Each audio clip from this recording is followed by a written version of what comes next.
nome do Pai, do Filho e do Espírito Santo. Amém. A graça e a paz da parte de Deus, nosso Pai, nosso Criador, o amor e a ternura e a misericórdia de Jesus Cristo, nosso irmão e Redentor, a luz e a força e a santidade do Espírito Santo Paráclito Consolador, estejam convosco. Bendito seja Deus que nos reúne no amor de Cristo. Caro irmão, cara irmã, a alegria do Senhor é a nossa força. Neste dia em que a Igreja celebra a memória de São Brás, aquele que intercede por nós junto de Deus para curar todos os males da garganta, cancros, pólipos, qualquer problema da fonia, qualquer problema relacionado às cordas vocais, tudo isto. Pedimos a Deus por intercessão de São Brás. Aí onde você está na circunstância concreta do seu dia, com ideias claras e distintas, ore comigo, ore connosco ao Deus da vida. Ore connosco neste dia de segunda-feira, em que rezamos também pelas almas do purgatório. Segundo uma antiquíssima tradição da Igreja, a segunda-feira é sempre o dia de rezarmos pelas almas do purgatório. Então nós rezamos e intercedemos por elas. Oremos. Ó Jesus vivente e Maria, vindo viver e reinar em nós, consagra-nos hoje e sempre a sabedoria para vivermos só para vós, vós que viveis e reinais com o Pai, na unidade do Espírito Santo, por todos os séculos dos séculos. Amém. Caro irmão e cara irmã, a leitura que será efetuada, proclamada de maneira clara e distinta, como nos ensina o profeta Jeremias, extraída neste dia de São Marcos, capítulo 5, versículos de 1 a 20. Naquele tempo chegaram ao outro lado do mar, a região de Gesarenos. Logo que Jesus desembarcou, veio ao seu encontro, saído dos túmulos, um homem possesso de um espírito impuro.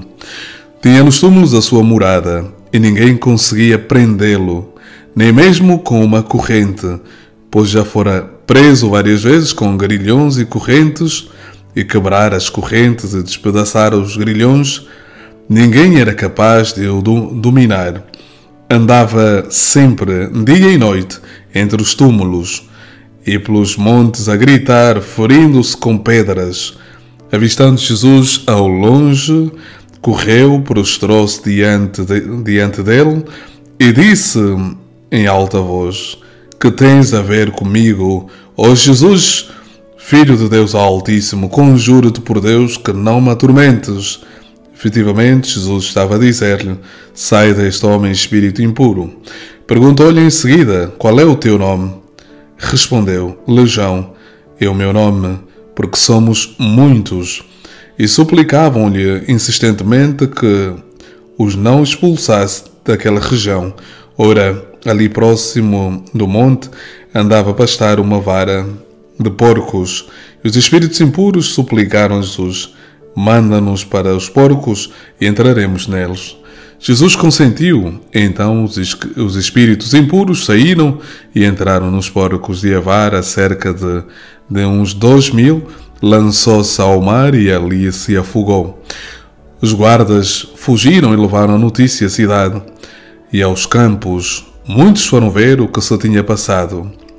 Ao chegarem junto de Jesus, viram o possesso sentado, vestido e em perfeito juízo. Ele que estivera possuído de uma legião, e tiveram medo. As testemunhas do acontecimento narraram-lhes o que havia sucedido ao possesso e o que se passara com os porcos. Então pediram a Jesus que se retirasse do seu território. Jesus voltou-se para a barca e o homem que fora possesso pediu-lhe para ir com ele. Não lhe permitiu, disse-lhe: Antes, vai para a tua casa, para junto dos teus, e conta-lhes tudo o que o Senhor fez por ti, e como teve misericórdia de ti. Ele retirou-se, começou a pregoar na Decápole o que Jesus fizera por ele, e todos ficavam admirados. Palavra da salvação. Glória a vós, Senhor. Por este santo Evangelho, perdoai-nos, Senhor. Caríssimos irmãos e irmãs, a alegria do Senhor é a nossa força. Como não entrar cada vez mais profundo no coração de Jesus, Ou melhor, deixar que Jesus entre profundamente no seu coração e irmos descobrindo estas riquezas do coração de Jesus, estas riquezas que a palavra do Senhor nos ajuda a perceber, a intuir e a compreender de maneira cada vez mais profunda. Ou seja, o texto que acabamos de ouvir é um texto de exorcismo, literalmente. É um texto em que Jesus exorciza um homem possuído pelo demónio. É verdade que é uma temática um pouco difícil de ser abordada nos dias de hoje, porque não é muito de moda, não é, falar do demónio, nem é muito simpático sequer falar do demónio. E o nosso interesse não é falar do demónio. O nosso interesse é falar do poder de Deus. Aliás, não existe qualquer comparação entre o amor de Deus e o demónio, ou seja, é uma comparação assimétrica. Ou seja, Deus está muito... Aliás, Deus é criador. O demónio é uma simples criatura. Portanto, não pode existir qualquer comparação possível do ponto de vista da força, do poder entre Deus e o demónio. É como se estivéssemos a comparar, literalmente, permitam que eu use essa analogia, um país como os Estados Unidos a combater, se calhar, com um país como Angola, como Djibouti, como Portugal. Desculpa essa comparação. Mas a verdade é esta, é assimétrico e não podemos de qualquer maneira fazer esta comparação. Então, a palavra do Senhor faz-nos perceber que o Senhor é poderoso. O texto que acabamos de ouvir é um texto de testemunho. Não é um texto de vocação, de chamamento. Não é. Ou seja, sabemos que Jesus, em alguns momentos, chama, interpela para que o sigam, mas não é o caso concreto do texto que acabamos de ouvir. Neste texto, Jesus manifesta literalmente o seu poder. E podemos olhar para este texto e perceber como, primeira realidade, o demónio existe. É um dado. Ou seja, quem negar a existência do demónio está a negar o ministério de Jesus.